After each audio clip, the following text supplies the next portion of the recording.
Welcome to Agreeable Disagreements, a podcast where two friends with differing political ideologies choose a topic from the week and talk about it.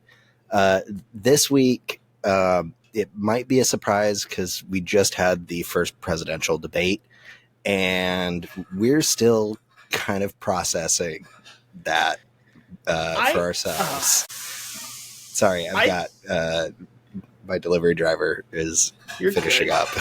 You're good. I think we can view this episode as sort of a celebration of the debate. Of the debate. Yeah, because I don't know that that's something I want to celebrate. Well, the debate was ridiculous, and we're going to be ridiculous. That's fair. I mean, this is our 10th episode of the season, and so every 5 episodes, sometimes we break that rule, but every 5 episodes we try and do a non-political episode. For our own sanity. And so I think the way I'm viewing it is we're not going to talk about the debate, but we are going to have our own equally ridiculous, but probably more productive debate. Yeah.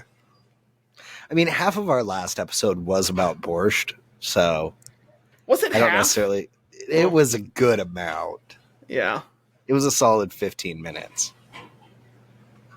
Wow. Maybe not. I don't know.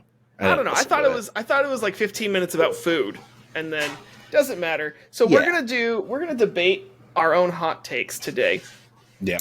We've done this before, and it was I enjoyed it. I think our fans enjoyed it. I think we had it's one of our higher performing episodes right now.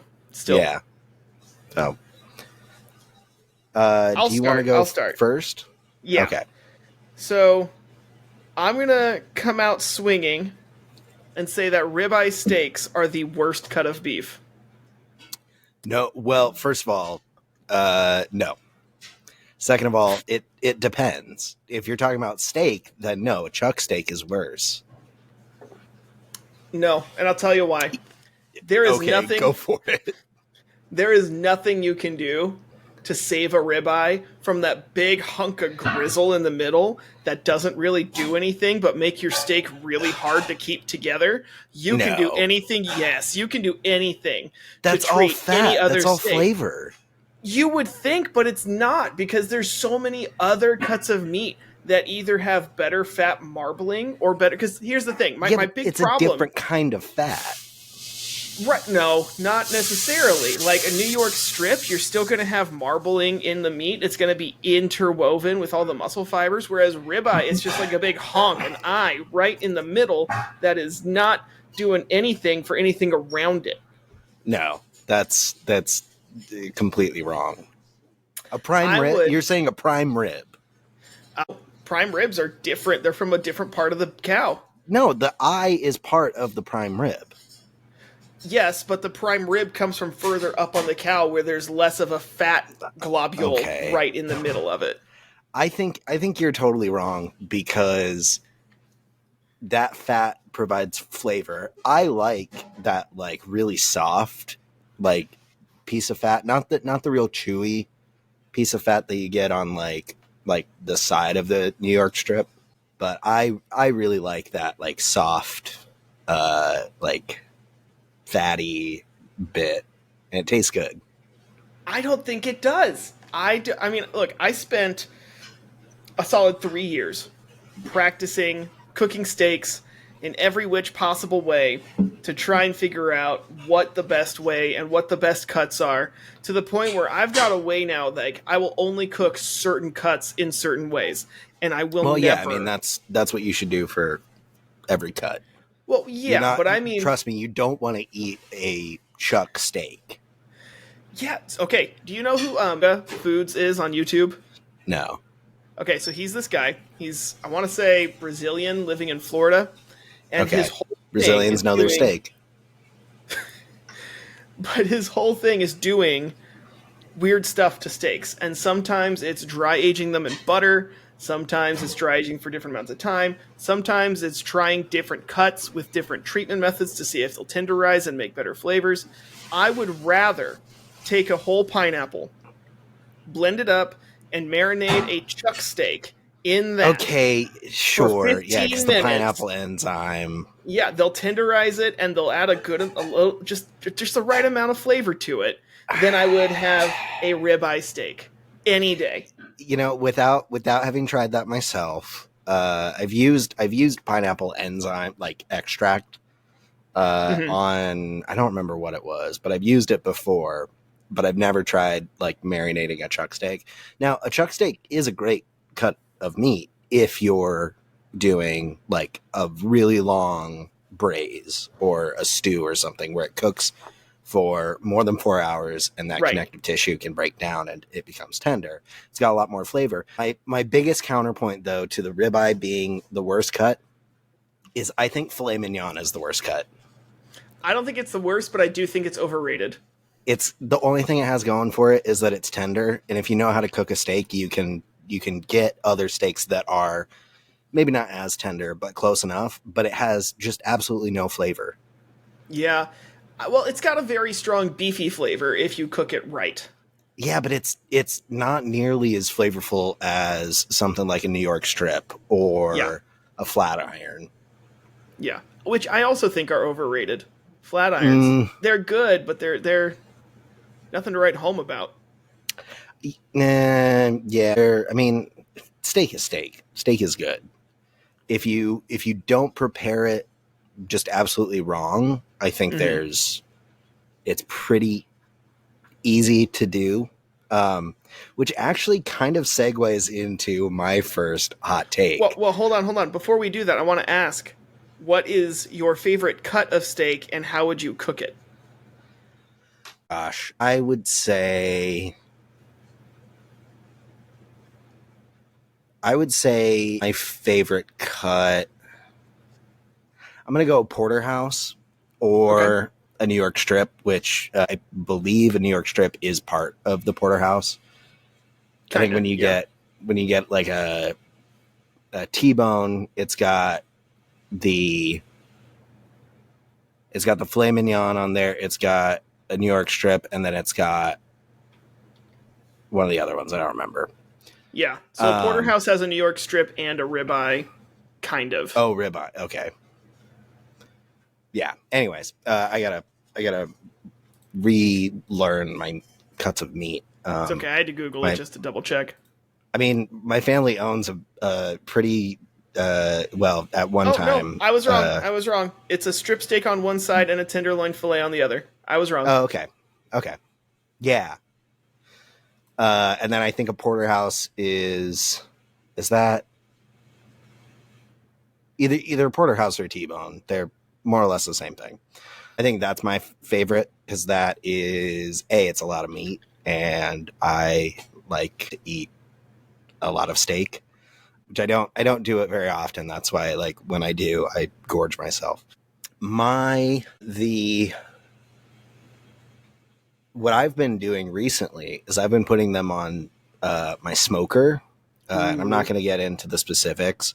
Kind of doing like a reverse sear kind of method. So I get it up to, I also have a sous vide machine. So if like it's the winter and I don't want to do the smoker, I usually do sous vide, and then that's the one way I haven't tried. I want to get a sous vide so bad. Yeah, it's great. And it works. It's perfect for chicken. Cause like you can get it right up to that, like 160 degrees, that you want it to. But yeah, same thing. I mean, you can even do it with vegetables. Like I've done it with carrots before. And then like you just get the carrots like just soft, but they're not mushy the way that they might be if you like just roast them, and then you just broil them like super quick to give them a little bit of color. But yeah, so I do the smoker, and then I sear it off, do a butter based, the classic searing French sear method, at the end. Okay. On my cast iron, obviously. Okay. So what I do is I love New York strips. Those are the best one for me. And I'll either, it's a good choice. If it's a thicker steak, then I will do either on a charcoal grill or a cast iron. If it's a thinner steak, I will only do it on the charcoal grill because it's easier to monitor the internal temperature. But if I do it, I'll just on a charcoal grill, then it's just salt and pepper, 2 minutes on the sear, and then bring it to temp on each side, 2 minutes on each side. And that's it. Because the smokiness kind of really does so much for it. That's really all you need.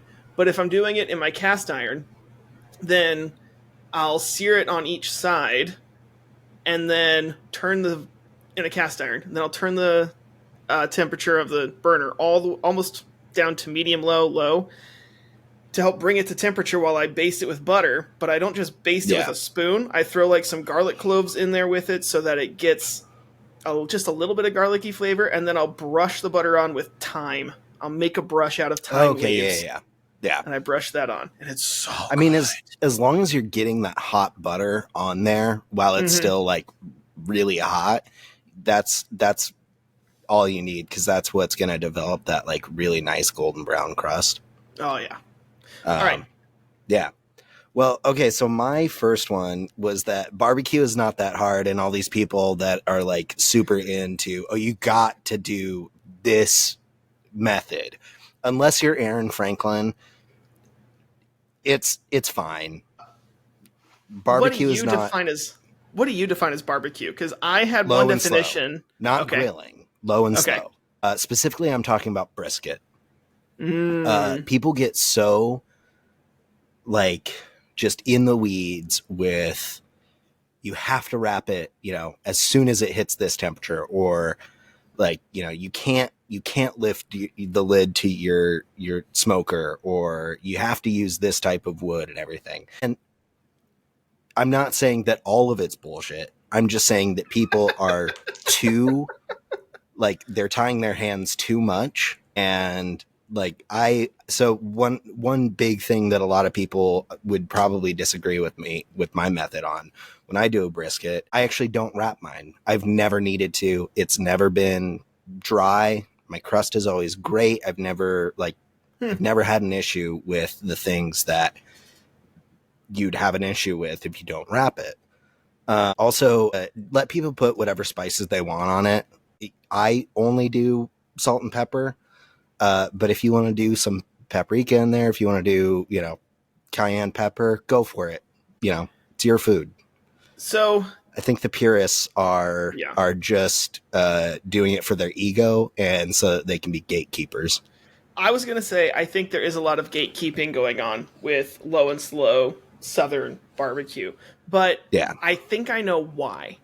Because so before we moved here to Indiana, we were living in the South. They have fragile egos. No. I think that's a big part of it. No. It has a lot to do with arguments over recipes that go back generations. And a lot of it is, well, grandma only told the recipe to this one person. And then, well, grandma also told me this recipe and it's slightly different. And then they start arguing about whose grandma's recipe is the right grandma's recipe. And eventually that turned... I can guarantee it's neither one of them. And then outside of that, you've got regional barbecue, where Kansas City is different from Alabama, which is different from South Carolina. And so they're just it's just so controversial. If you're doing Texas barbecue and you're saucing it up before it goes on the barbecue, you are doing it wrong. But if you're just making brisket and for some reason you want to put sauce on it and you can do it so that it actually works out and it tastes good at the end, go for it. It's not going to be Texas barbecue, but I don't think that like these rigid rules about you have to bring it up to, exactly 185 or 195 or no more than 170 are just wrong, because the important thing is that you get it up to the right temperature for the Maillard reaction, which is what creates that brown crust. And that you let it get above like 155, where the collagen starts to break down and gelatinize, and you hold it at that temperature for 4 hours, because that's how long it takes.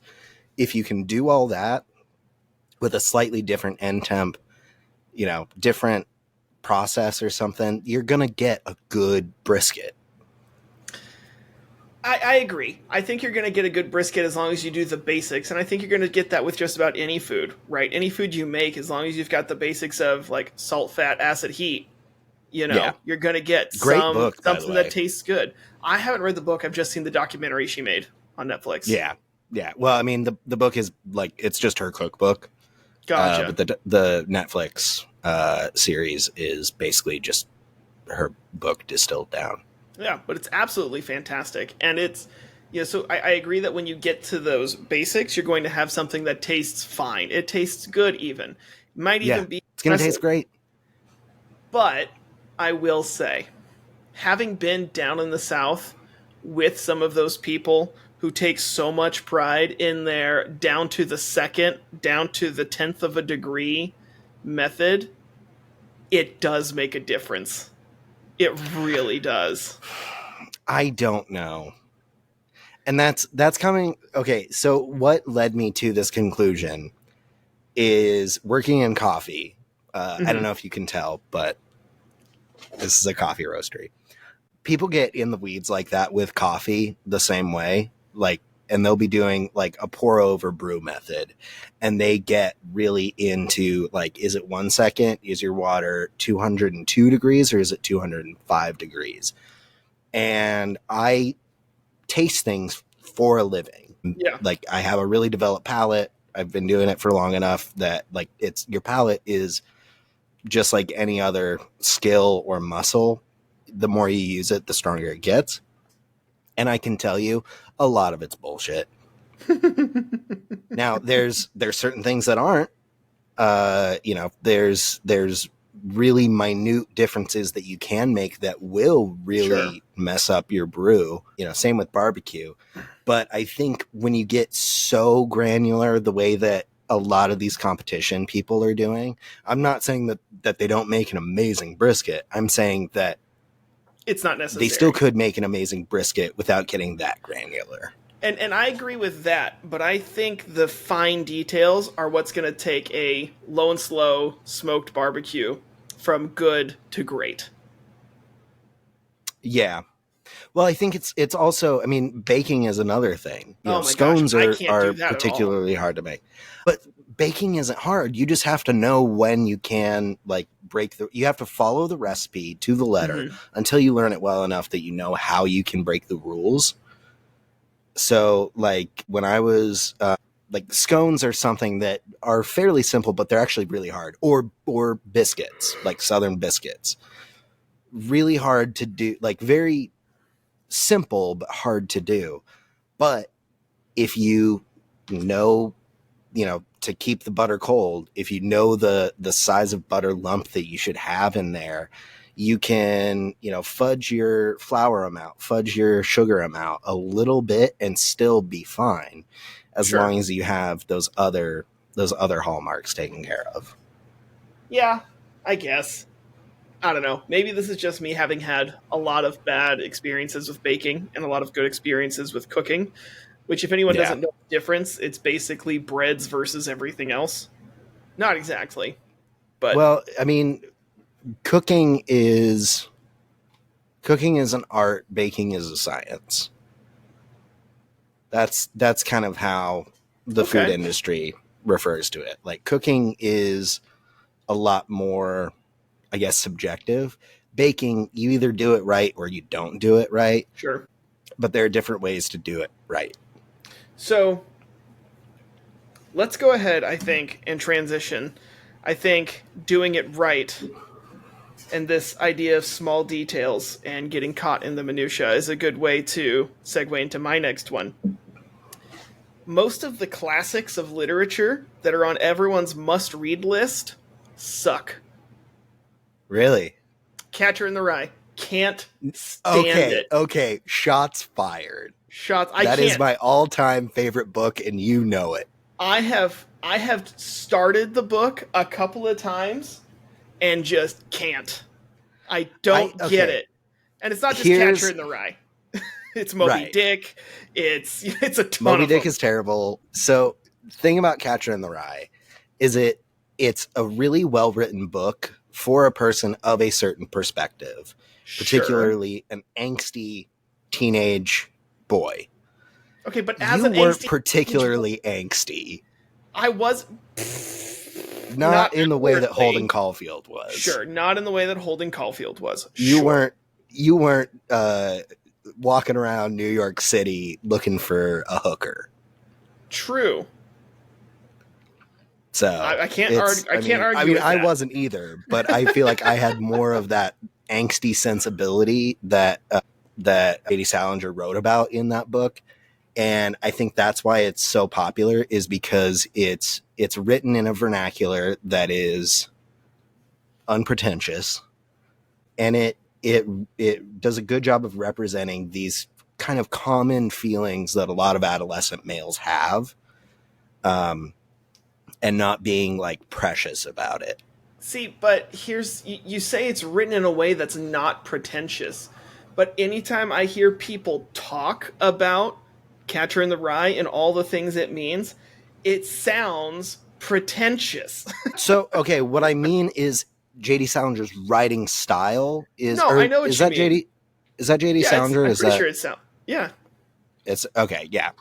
For a second, I thought it was F. Scott Fitzgerald, but he wrote Of Mice and Men, which is also a great book. No, F. Scott Fitzgerald wrote The Great Gatsby. Of Mice and Men is the same guy who did Grapes of Wrath, whose name is evading me right now. That's also F. Scott Fitzgerald, I think. No, it's not. No. John Steinbeck. John Steinbeck. Okay, I knew that. I didn't know that, but I should have. No, so the people that are talking about Catcher in the Rye, they are pretentious. Holden Caulfield, the main character in Catcher in the Rye, is pretentious.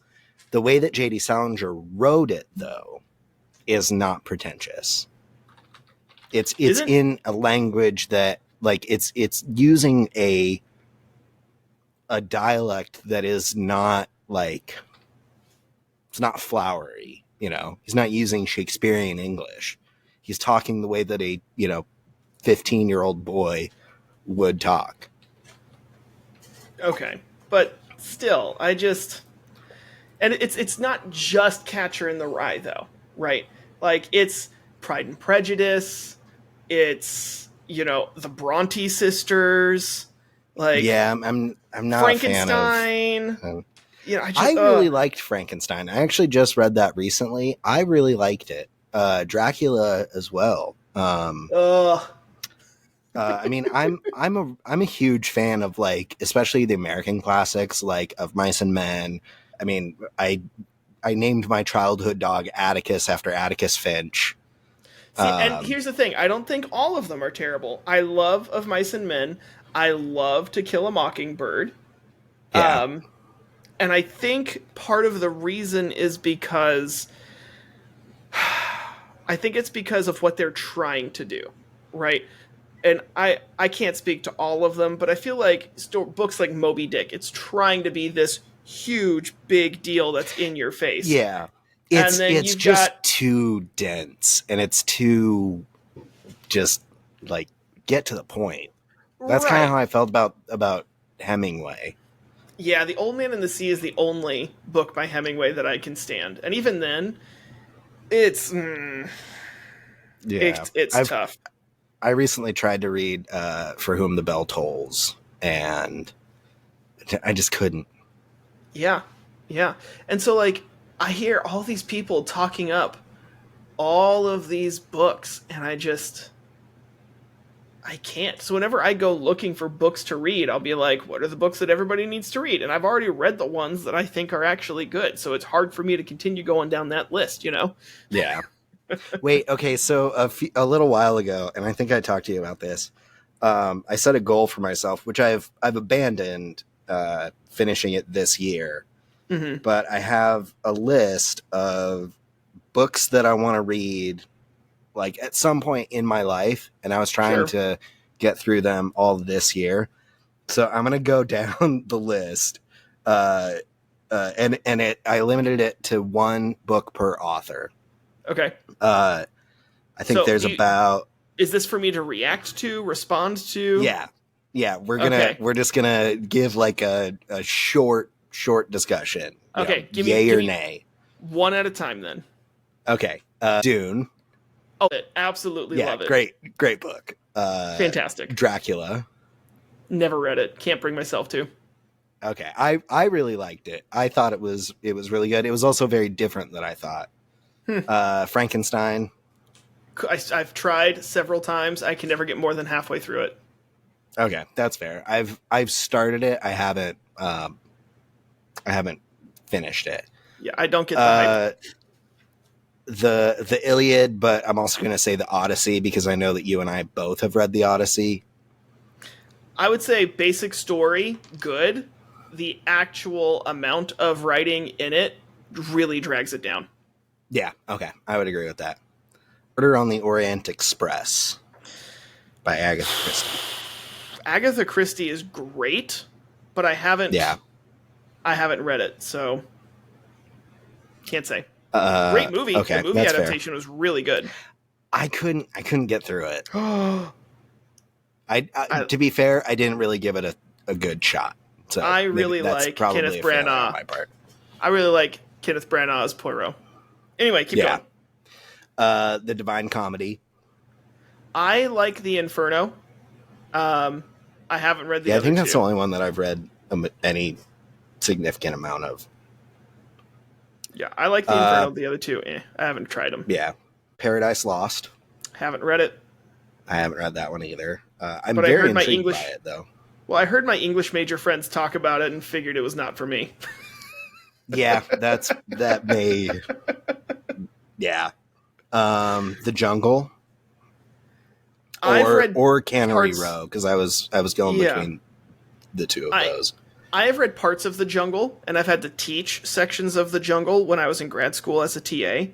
Okay. I don't know that I could make it through the whole thing, but I do think there are parts of it that everybody should read. Okay. Yeah.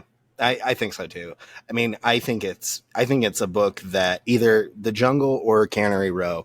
And for those of you who don't know, both of them are about like early 20th century like meat processing, and which sounds weird, but it's more about like people's lives, and also talks about the conditions. And I think The Jungle or Cannery Row played a huge part in establishing the first food safety standards in America. So I think everyone who studies, that and unionizing. But I think it's something everyone who works in like food production, like on a scale like this, should read one of those two. Gotta love Upton Sinclair. Anyway, let's see. Keep going. One Flew Over the Cuckoo's Nest. Oh God. No. Now, before you disparage it, remember that Ken Kesey is a native son of Springfield.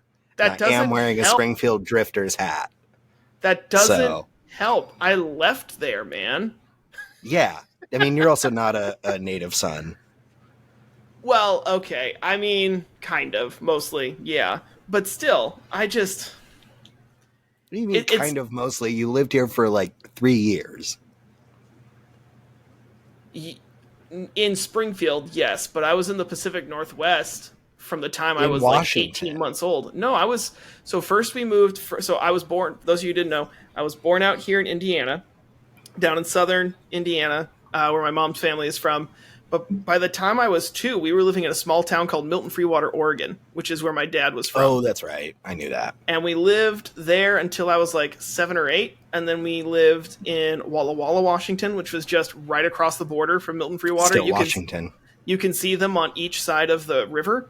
If we don't let people who live in Vancouver say that they're from Oregon, we're not going to let people from Walla Walla. And then I did live in Vancouver, Oregon, or Vancouver, Washington. The time I was, I want to say 9 or 10 until I was 14. After my freshman year is when we moved to Springfield. And that's when we met. Yes. And to be fair, I was technically still officially, according to the government, living there until I moved to Alabama. Okay, but you were in Poland and Hawaii, and you were in Poland and Hawaii. But my official you weren't even residence, on the same continent. Right. Yeah, that's fair. Ken Kesey, I'm sure is fine. I'm sure he's a good person. I've never tried reading it, so honestly, I have no idea. I haven't either, because again, I hear my English major friends talk about it, and I'm like, nah, I'm good. Yeah. Okay, well, I think that's enough of that list. Can I tell you one that should be on your list? Yes. Catch-22, if you haven't already read it, should be on that list. That one is not on this list, and I'm not sure why. Because it's great... it's by Joseph Heller. Okay, yeah, I don't have that one. Yeah, it's a very good example of American absurdism. Okay.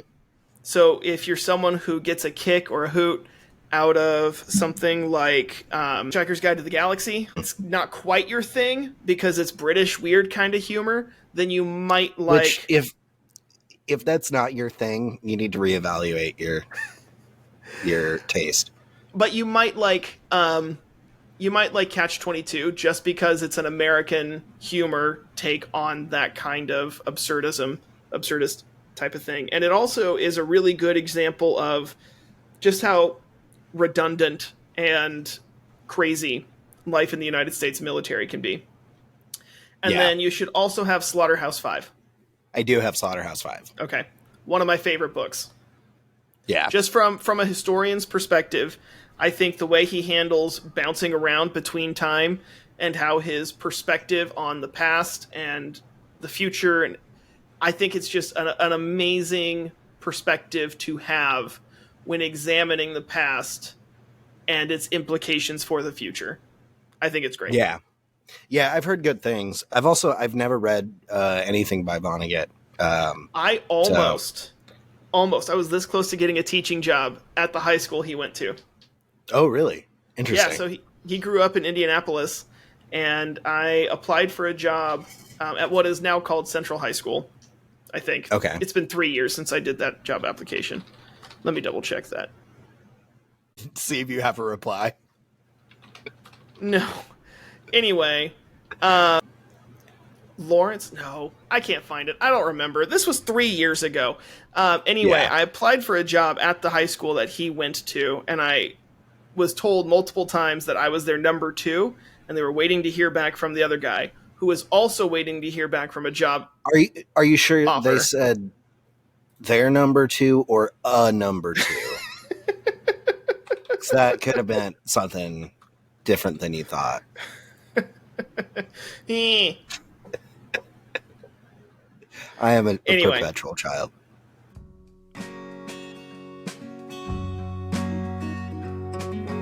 This episode of Agreeable Disagreements is brought to you by the goodness of our hearts. We make no money off of this, and do it purely for fun, and in the hopes that enough people will one day listen and get the message that it's okay to disagree.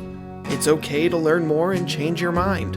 And it's okay to say, yeah, I can see that, when you in fact can't see that and just want to move forward in the conversation because you've already been talking for an hour and a half, even though you try to keep your podcast to an hour and 15, and you promised your wife that this time we'll stick to the time limit, I swear. Anyway, back to the podcast. While we were taking a quick little break, I Googled it, and it's Shortridge High School. So if anybody from Shortridge High School is listening to this, I would still like that job if it's open. You're just like, if they're hiring, let me know. Which, I mean, I like my current job, don't get me wrong. I got everything I wanted out of my contract offer for this upcoming year, so, and then some. So, I mean, it's not like I'm not happy where I'm at, but, I mean, Shortridge High School, I really liked your place when I was there for the interview. Just saying. Fair enough. God, anyway. It is so hot in here. It's like 101 degrees outside, and you can't see it, but right to the side of me is a 15 kilogram coffee roaster that's been run all day at like 400 degrees. So it's very, very warm. Well, let's do just one or two more and then we'll call it quits and you can go cool off. Yeah. Yeah. Well, I guess our hot takes really synced up because my next one is that functionally an audiobook is the same as reading a book and you don't get extra points because you actually sat down and read it And anyone who has that opinion is being ableist.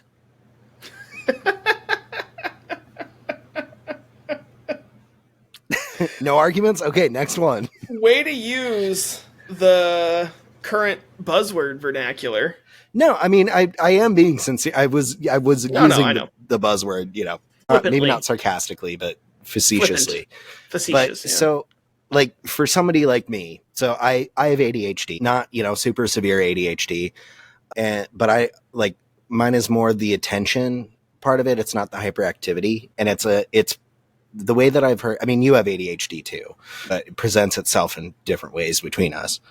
Sure. But I don't think I have as severe cases you do either. Well, I mean, it's different for every person. Sure. And I actually like the description of it being not an attention deficit disorder, but an attention dysregulation disorder. Sure. So it's very, very hard for, like, I can read. I have, like, when I was in school, I always scored super high on, like, the reading comprehension tests. In fact, I think the reading portion of my SAT, I got a perfect score on, or like maybe missed one or two questions. It was definitely my highest category. But I don't read quickly, and when I'm reading, it's hard for me to actually, like, kind of filter through all of that. And a lot of times what'll happen is I'll read a line 4 or 5 times and I won't have, like, really read any of it. Yeah. And I get into this, like, barroom argument a lot about, like, I'll be like, oh yeah, I just read Dune. And one of my friends who's being a jerk is like, you didn't read Dune, you listened to Dune. And it's like, okay, but I still know what happens in the plot. I still took in that information and digested it and, wrestled with it internally. And I made the effort to do that. And you didn't even read it. So why are you giving me, guff for it? I will say I think the audiobook should be looked at with just as much reverence as sitting down and actually reading. I don't think that there's any prestige that goes along with you looked at it instead of listened to it. I think if you were to talk to me about this 2 years ago, I would have disagreed with you. But I have changed my views significantly. Partially as I've come to understand a little bit more about how reading and ADHD go hand in hand, how they affect one another. I've done that, one, just as I've come across people explaining it more on social media, or as I've read studies, or as I've looked into how to work with my students who have, severe ADHD cases and how I can make my lessons more applicable to them. Yeah. Or things like dyslexia. I mean, right. Yeah. Which is often a comorbidity. Yeah. What I will say is it does vary a little bit by person. I will say that for me, I usually have 3 books going at any time. There's a book that I'm physically reading, and motivating myself to read it can be hard sometimes because it does take that. I have to get myself into the zone kind of a thing. I have to read at the same time each day, which for me is just a really easy thing to do if I sang in bed before I go to sleep. Yeah, routine, which is also like pretty standard for people with ADHD. Right. I also think that so I typically have several books going at once. I listen to audiobooks and podcasts all day while I'm here. But I do try to keep one book that I'm actually reading, and it's not because, there's anything different. It's just that motivation to actually sit down and read gives me it kind of forces me to carve that time out, which is more or less just kind of like meditative, just personal quiet time.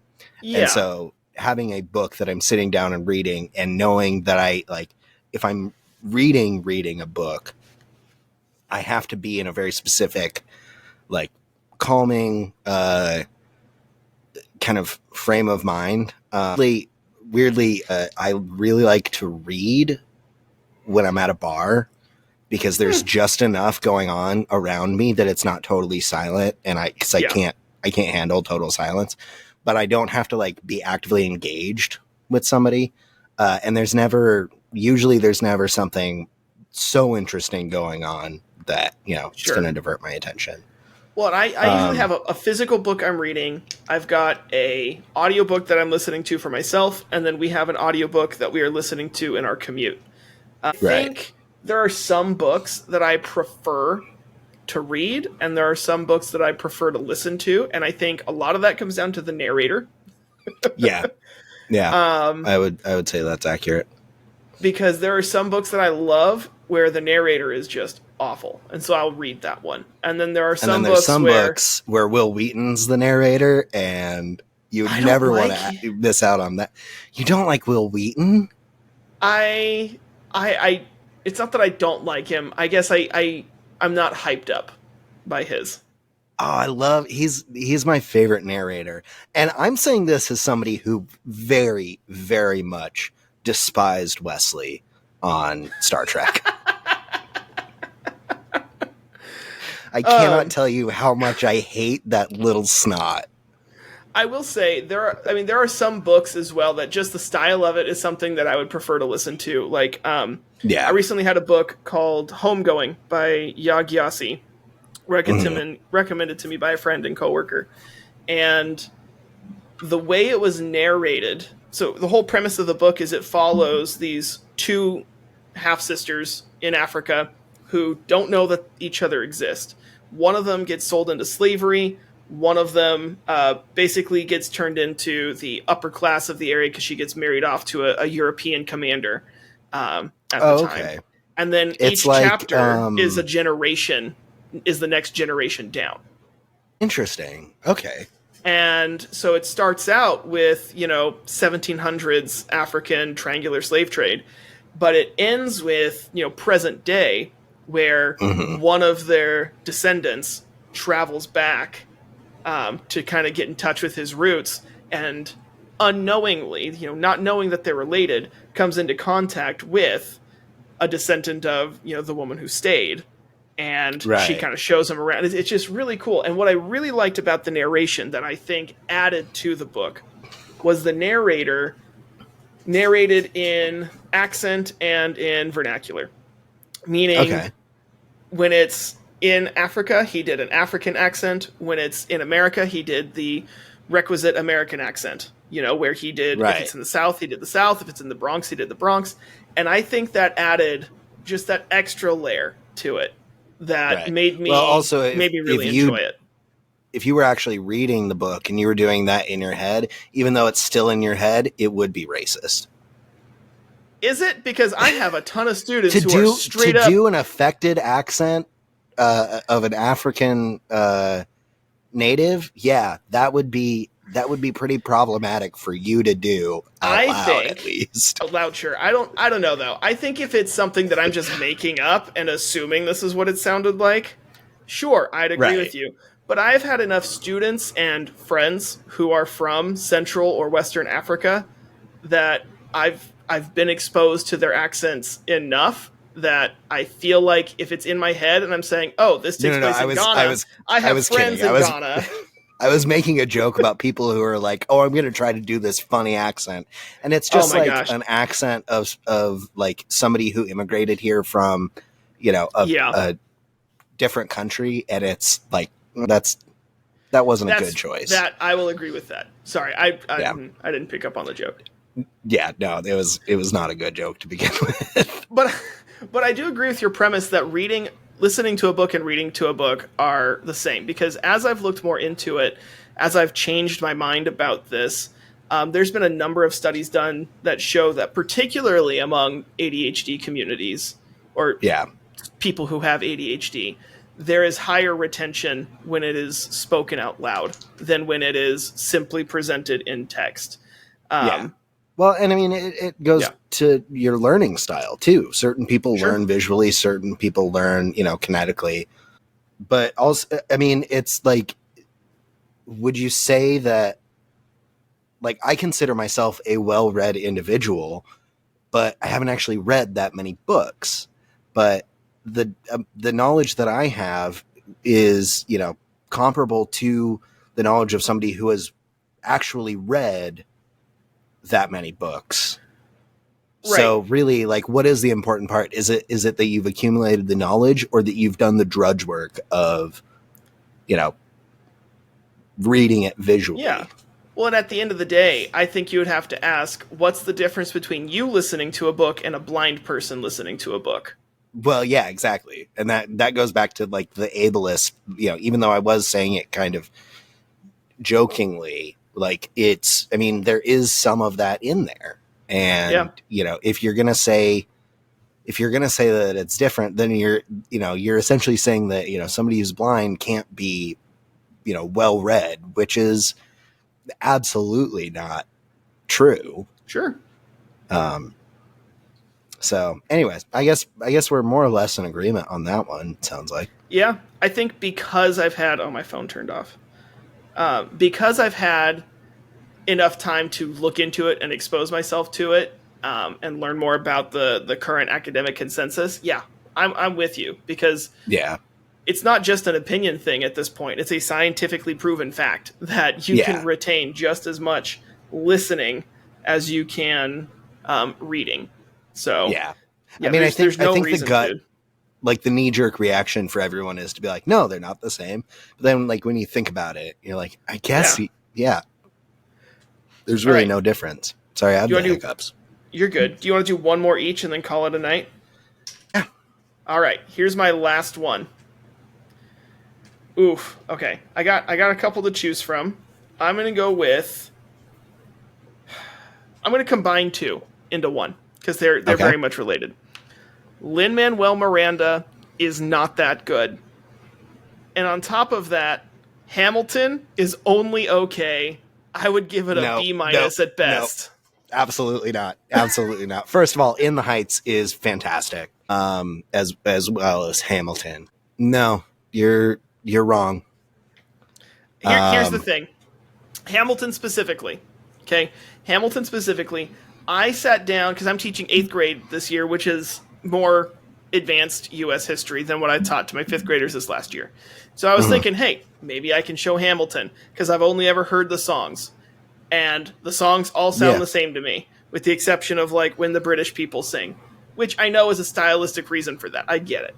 But I got halfway through it, and I was like, it's the same rhythm and the same melody over and over and over again. No, for like there's 2.5 hours. There's musical themes that run through the show, and but the same could be said for Jesus Christ Superstar. And are you going to say that Angela is overrated? No, God, no, Cameron, no.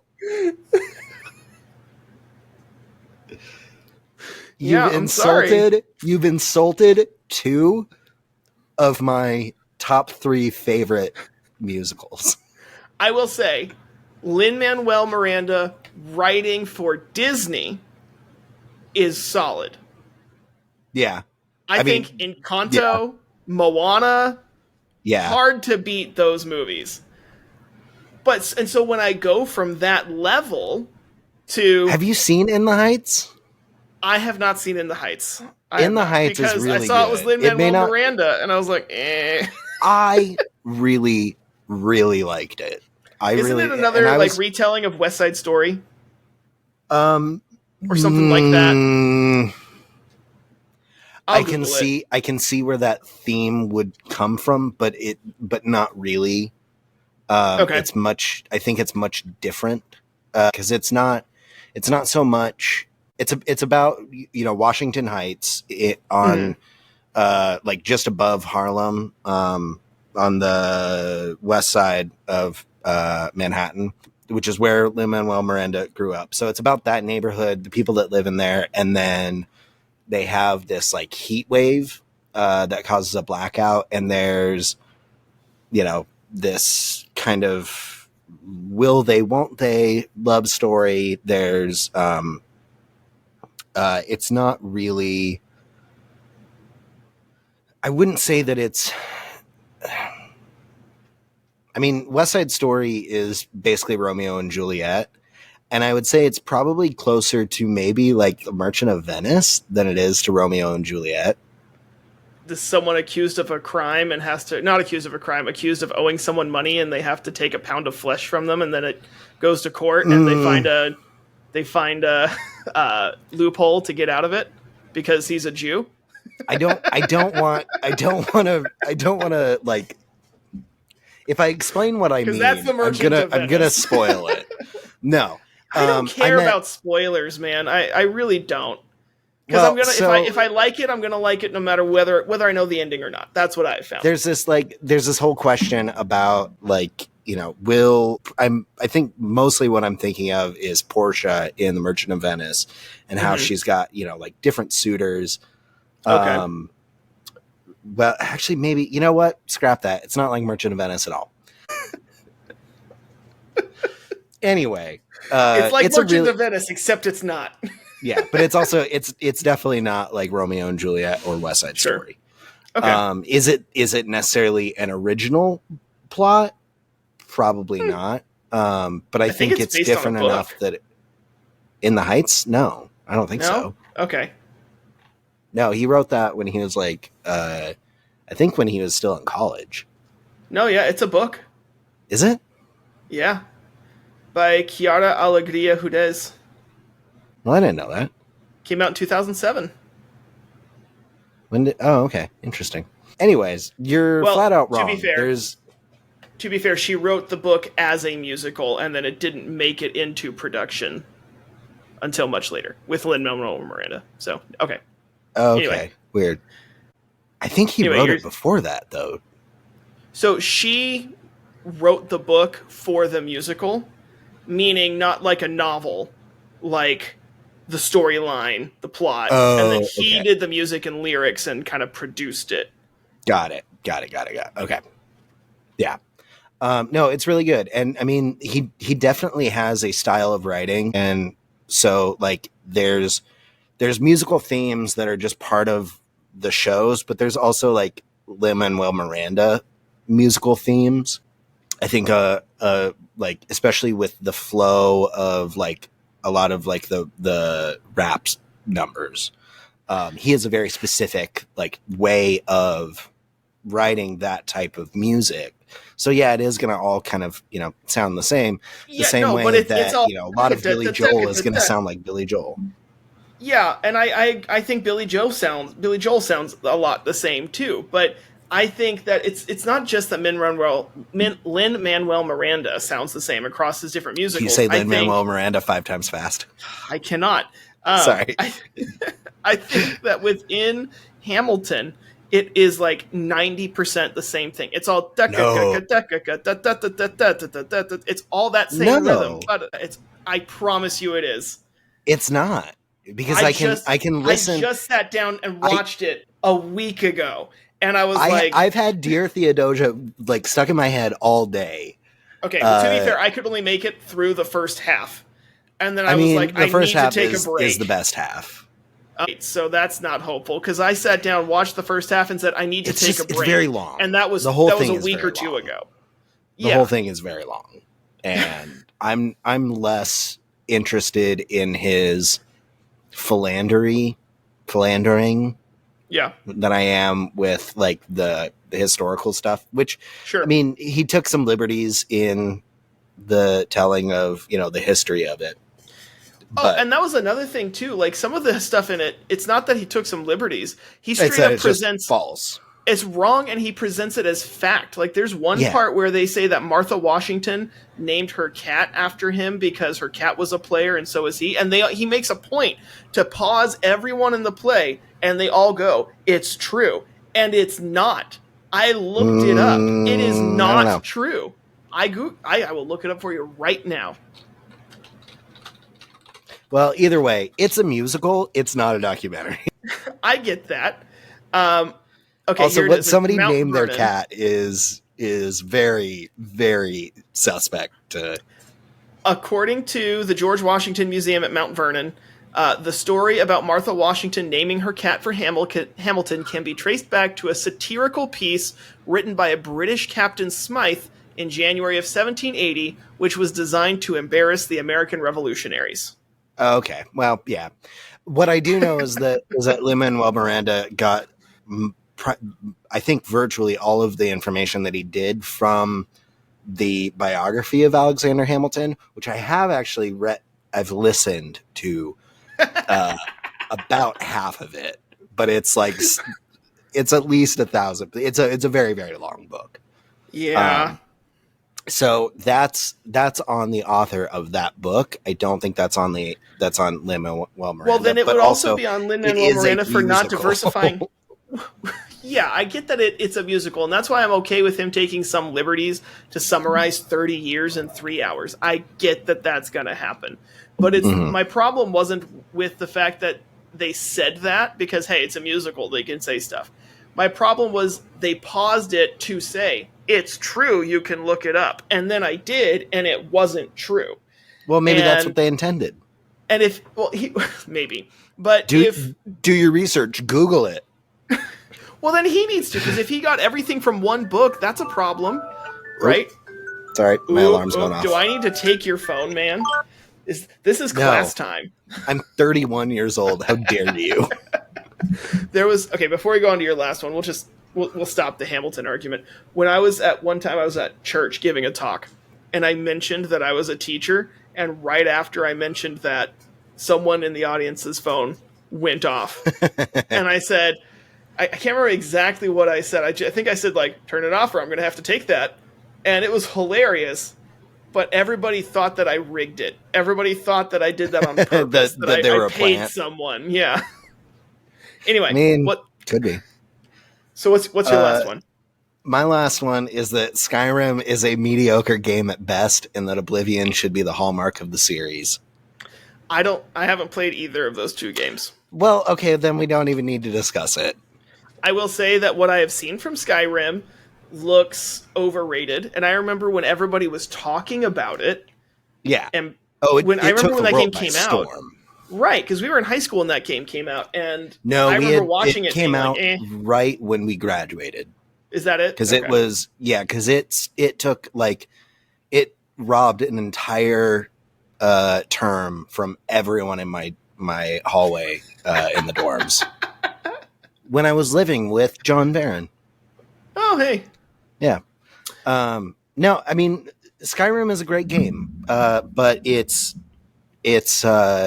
Oblivion is a way better game. It's a way better piece of the Elder Scrolls media. And when it came out, I feel like the graphics were a little dated even for when it came out. Yeah. And I don't think it represents Bethesda's like best work. And I think you can kind of see that in the games that came after it that were also disappointing, like Fallout 4, Fallout 76, Starfield. But the games that came before it, like, with the Fallout series, New Vegas is a masterpiece. And I think that Oblivion is kind of the same thing for Elder Scrolls. It's just, I mean, it's got a lot richer, like, environment. I feel like the storyline is much better. I think the like art direction is also way better. Like, you feel like you're actually walking around a city as opposed to just a fort, which, like the biggest city in Skyrim is supposed to be, this massive, like it's kind of like, how Minas Tirith is supposed to be, huge, but then in Peter Jackson's like representation, you're like, I feel like 400 people live there. Right. Like more people went to my high school or our high school than live in Minas Tirith.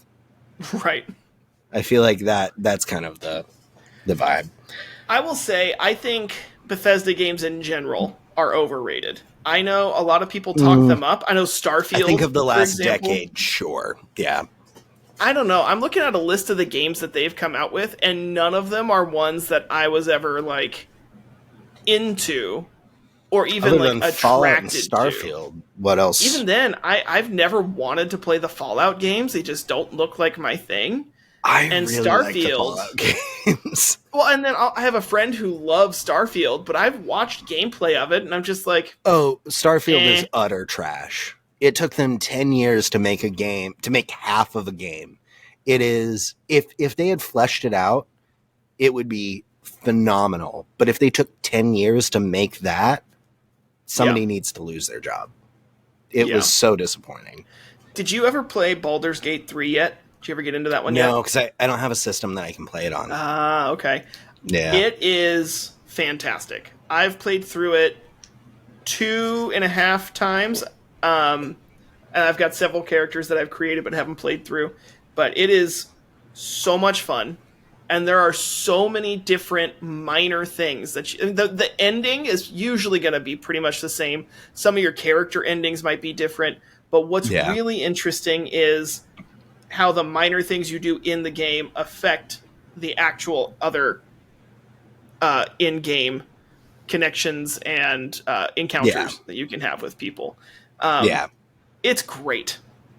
I bring it up because they also made this game for like 10 years. It was in beta for like 3 straight years. Yeah, and I mean, when Baldur's Gate 2, I think, came out, what was it, like early 2000s? Right, something like that. I don't know. This is the only one of them that I've played. It was I've played it. I have it on my phone, but I've been familiar with it. And from what I get the sense of, it was an ambitious game when it was made. Then all of the time in between there, they spent making Baldur's Gate 3, and they actually, like, did the work. I don't know what they were doing with Starfield. Well, that's the difference between Bethesda and Larian. Yeah. You know what game I want to play? What's that? The Stanley Parable. I've like heard a lot of people really like that. I have no idea what it's about. So it's first person, and you're just. Have you played the Portal games? Yeah, I just started playing that on my Switch like a couple months ago. It's kind of like that in the sense that as you're walking through, there's someone narrating what you're doing. In Portal, it's the mainframe computer talking to you and trying to tell you what to do. Whereas in the Stanley Parable, the narrator is just narrating what you're doing as you do it, but you don't have to do what the narrator does, and then the narrator has to justify what you did instead. Okay. So he'll be like, Stanley went through the red door, and then you go through the blue door, and it takes you into another copy of the same room, and it goes, went through the red door. You can keep doing that, and then it'll like bar off the blue door so you can't walk through it, and then you can turn around and go back through the door you came in, and he just goes, fine, you went through that door, and now you're here. That's fun. I'll have to check that out. I've heard good things. I've heard it's very funny. Like that and Bard's Tale, I feel like come up a lot together. I've never heard of that one. Yeah, it's I think I may have tried that one, but it's like a narrative story. I don't know if it's like point and click, the way that like Myst was. Okay. But yeah, I've heard a lot of people describe it as like the funniest video game. The funniest, not funnest, but like funniest video game that they've ever played. Well, I will save you from the heat. We should probably... Yes, it's quite warm. Why don't you do our sign-off, and I will do our fun fact. Okay. Well, first of all, thank you all for listening. Please like, subscribe, tell your friends. Also, go check out Halcyon Club. They are, I think, coming out with a new album pretty soon. But I've already heard some of their songs. They're great. And you can already check out their song, This Life is Tough But Fair, which we use as our intro and outro music. Yeah, it's great. I've checked out some more of their stuff recently, and you should too. Yeah. Their new stuff is really good. There's 2 songs in particular that I'm really excited about. What are they? I don't know the names. I also am not sure if they have names because my friend is just sending them to the group chat to be like, "Hey, check this out."